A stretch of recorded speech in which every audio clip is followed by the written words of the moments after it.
আমি আমি এখন আছি ফেনী জেলায় পরশুরাম এলাকায় মধ্যম শলিয়ায় রাস্তার মধ্যে রয়েছি। দেখেন হাঁটু পরিমাণ এখানে পানি, এখানে হাঁটু পরিমাণ পানি দেখতে পাইতেছেন আপনারা। তবে রাস্তাটা খুবই উঁচু জায়গা, তবে বাড়িঘরগুলো এখানে আশেপাশে যত বাড়ি আছে সবগুলো ডুবে গিয়েছে। তবে মানুষ আশ্রয়কেন্দ্রে পরশুরাম চলে গেছে, অনেক মানুষ এখানে বসবাস করতেছে। তবে দেখেন এখনও পরশুরামের পানি এখনও বিপদসীমার দিয়ে উপর দিয়ে প্রবাহিত হচ্ছে। তবে হ্যাঁ, আস্তে আস্তে পানি একটু পিছনের দিকে সামনের দিকে টান দিয়েছে, তবে পানি একটু কমতেছে। তবে বৃষ্টি হচ্ছে না, এই জন্য কমতেছে। যদি আসলে মূলত ভারত থেকে ওজনের পানিগুলো এসে আমাদের বেড়িবাঁধগুলো ভেঙে যাওয়ার কারণে গত বছরও প্রায় না হলেও 20 থেকে 25টা জেলা ডুবে গিয়েছিল আমাদের এই পরশুরামের বন্যা দিয়ে।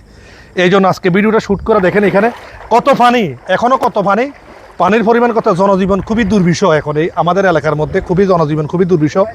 আমি আজকে এই ভিডিওর মাধ্যমে একটা মেসেজ দিতে চাই, সেটা হলো এটা, আসলে বাংলাদেশের আমাদের ফেনীবাসী আসলে ফকির না। একটা কথা বলি, আমাদের ফেনীবাসী ফকির না। বাংলাদেশ সরকার যদি আমাদের এই বেড়িবাঁধগুলো যদি একটু নজর দেয়, যেসব বেড়িবাঁধের মধ্যে, যেসব গাঙের মধ্যে আপনার এই মাটিগুলো উঁচু হয়েছে, এগুলো যদি গভীর করে দেওয়া হয়, পাড়গুলো যদি শক্ত করে যদি বেঁধে দেওয়া হয়, তাহলে এইভাবে প্রতি বছর বন্যা হয় না। বন্যার হাত থেকে অন্তত সারা বাংলাদেশের মানুষ বাঁচে। এদিকে নজর দিলে হয়তো সবচেয়ে বেশি ভালো হবে। ত্রাণের বদলে আমি মনে করি সবচেয়ে নজরে বেড়িবাঁধের দিকে নজর দিলে সবচেয়ে ভালো হবে। কারণ ফেনীবাসী যথেষ্ট পয়সাওয়ালা, এটার কোনো টেনশন নাই। তবে হ্যাঁ, এখন জনজীবন খুবই দুর্বিষহ, মানুষ চুলে জ্বালাতে পারতেছে না, শুকনো খাবার খাচ্ছে, এতটুকু বলা। আর ফেনী থেকে পরশুরাম আসতে হলে আপনাদেরকে একটা বলে, ফেনী পরশুরাম যে রোডটা আছে সেখান দিয়ে আপনারা আসতে পারবেন না।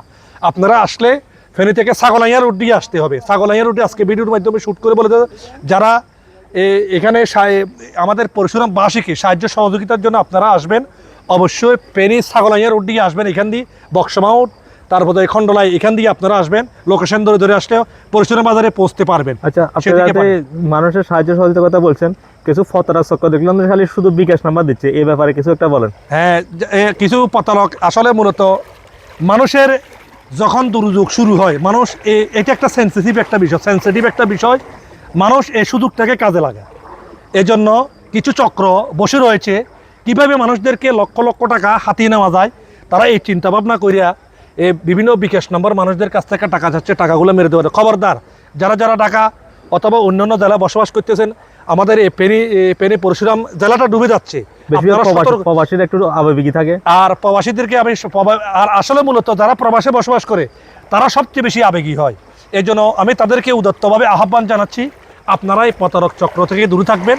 কারণ প্রতারকেরা সবসময় মানুষের সেন্সিটিভ বিষয়গুলো নিয়ে তারা প্রতারণা শুরু করে। এই জন্য বিকাশ নাম্বার থেকে দূরে থাকবেন। সবাইকে এতটুকু বলা। আর সামনে আসো, আমি পুরো এই নদীটা দেখাচ্ছি অনেক পানির পরিমাণ। আজকেরও কি বার নুর ইসলাম, আজকে কি বার? আজকে বৃহস্পতিবার। এখন প্রায় এশারক্তে, মানে প্রায় এশারক্তে আমরা ভিডিওটা শ্যুট করতেছি এই মুহূর্তে। দেখেন এখনও প্রাণী বিপদসীমার উপর দিয়ে প্রবাহিত হচ্ছে, অনেক বাড়িঘর ডুবে গেছে। ভাই, আপনার পরিচয় দেন। আমার বাড়িতে শলিয়া 4 নম্বর ওয়ার্ড। আপনার বাড়ি কি ডুবে গেছে? হ্যাঁ, ওনার বাড়িও ডুবে গেছে। দেখেন, আমি সাক্ষাৎকার নিচ্ছি এই জন্য, বাড়িঘরে তো পুরে ডুবে গেছে। মানুষের জনজীবন খুবই দুর্বিষহ। আছেন কোথায়? দোকান আছে, দোকানও পানি উঠছে। দোকানও পানি উঠছে। তবে এখন শুকনো খাবার খাচ্ছে, এতটুকু বলা। তাই চুলা জ্বলতেছে না, কত যে এটাই। ফ্যামিলি কোথায় আছে? বাড়িতে আছে না আরেকজনের ঘরের উপরে আশ্রয় নিচ্ছে। যাদের আসলে পাকা বাড়ি আছে, যাদের বাড়িগুলো বিল্ডিং আছে দোতলার উপর, তারা বসবাস করতেছে। কারণ প্রথম তলা তো সব ডুবে গেছে, এখন দ্বিতীয় তলায় যাদের বাড়ি আশ্রয় দিচ্ছে। আসলে ফেনীর মানুষ মানবিক।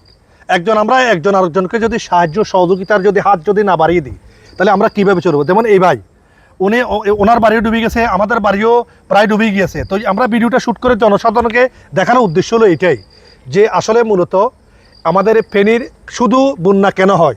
বন্যা হয় উজান থেকে ইন্ডিয়ার পানিগুলো এসে আমাদের বাংলাদেশে চাপ দেওয়ার কারণে বেড়িবাঁধগুলো ভেঙে যায়, এই জন্য বন্যা হয়। এই জন্য আমি সরকারের কাছে দৃষ্টি আকর্ষণ করে বলতেছি, আপনারা সরকার অতি সত্বর যেন আমাদের এই বেড়িবাঁধগুলো যেন মজবুত করে বেঁধে দেওয়া হয়। যদি মজবুত করে বেঁধে দেওয়া হয়, তাহলে অবশ্যই আমরা এই বন্যার হাত থেকে প্রত্যেক বছর বাঁচতে পারবো ইনশাল্লাহ। এতটুকু বলা। ঠিক আছে ভাই, ভালো থাকিয়েন, সুস্থ থাকেন, পরিবার নিয়ে ভালো থাকিয়ে। ওকে, ঠিক আছে। এখন